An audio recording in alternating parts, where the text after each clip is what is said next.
윤상현 의원입니다.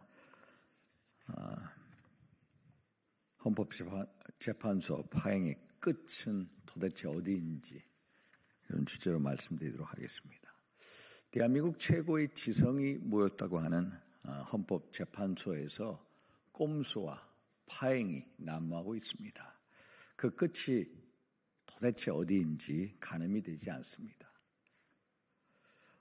지난 14일 국회에서 40여 헌법재판소 재판관 후보자 임명 적극 결의안이 통과됐습니다.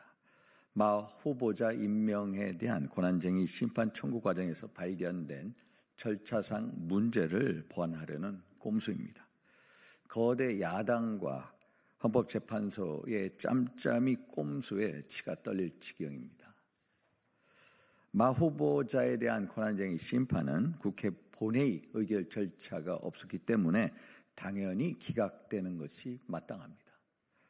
하지만 헌재는 지금이라도 본회의 의결 절차를 거치겠다는 국회 측 대리인단의 꼼수를 받아들였고 문영배 헌법재판소 권한대행은 얼마 정도의 시간이 필요하겠느냐라며 물으며 회답까지 해줬습니다.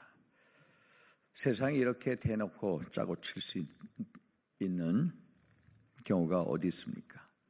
민주당이 윤석열 대통령 탄핵 심판에 마 후보자를 참석시키기 위해 목숨을 걸고 있는 것은 3살배기 아이도 다 알고 있습니다.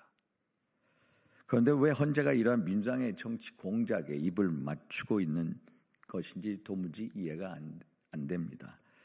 만약 마 후보자가 윤 대통령 탄핵 심판 최종 변론 기일 전에 임명되고 단 한 번이라도 재판하고 선고하는 상황이 벌어지게 된다면 어느 국민이 헌재 결정에 수긍하겠습니까? 그리고 정작 중요한 것은 최상목 대통령 권한대행이 마 후보자 임명의 선결 조건으로 내건 여야의 합의는 이루어지지 않았습니다. 그리고 행정행위에 절차상 흥결이 있는 경우 나중에 그러한 절차를 보완하더라도 인정될 수 없다는 것이 대법원의 판례입니다. 헌재의 불공정 파행은 윤석열 대통령 탄핵 심판 추가 변론 기일에서도 발생했습니다. 헌재는 윤 대통령 탄핵 심판과 관련해 추가 변론 기일을 지정하면서 10차 변론 기일을 20일로 지정했습니다. 그런데 20일은 윤 대통령의 형사 재판 또 구속 취소 심리가 있는 날입니다. 무슨 이런 회개한 일이 다 있는지 모르겠습니다.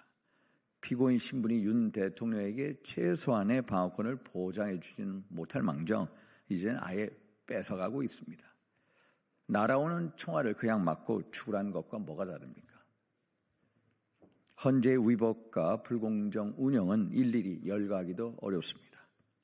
최근 윤 대통령 탄핵 소추안에서 국회 소추단과 짬짬이로 내란죄를 삭제한 것을 시작으로 헌법재판소법 24조에 명시된 공정성을 침해할 수 있는 재판관 기피 신청을 무시했고 헌재법 32조 현재 수사 중인 사건의 기록은 송부를 요청할 수 없다는 규정 위반을 했고 헌재법 40조 헌법재판은 형사소송에 관한 규정을 준용하고 형사소송 규칙에 명시된 기일 지정에 대해서는 변호인의 의견을 듣도록 되어 있는 규정을 또 위반을 했고 헌재법 51조 동일한 사유로 탄핵 심판과 형사 소송이 진행될 경우 탄핵 심판 절차를 정지할 수 있다는 규정도 무시를 했고 특히 2020년 개정된 형사소송법 312조에 의거하여 피고인 또는 변호인이 검찰 조사의 내용을 인정하지 않을 경우 증거로 채택될 수 없다는 규정을 또 위반을 했고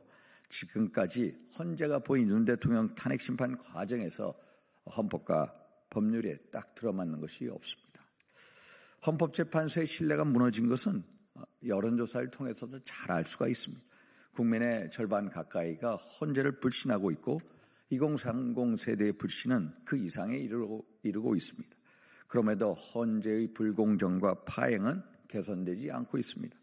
이러니 헌법재판소가 헌법 위반소 또 불법 재판소라는 비판을 받는 거 아니겠습니까?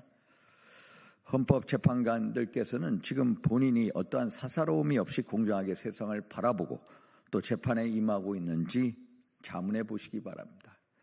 판사가 높은 곳에 있는 이유는 세상을 넓게 보고 모든 사람을 공평하게 대우하기 위한 것임을 잊지 말아주시기 바랍니다. 이상입니다.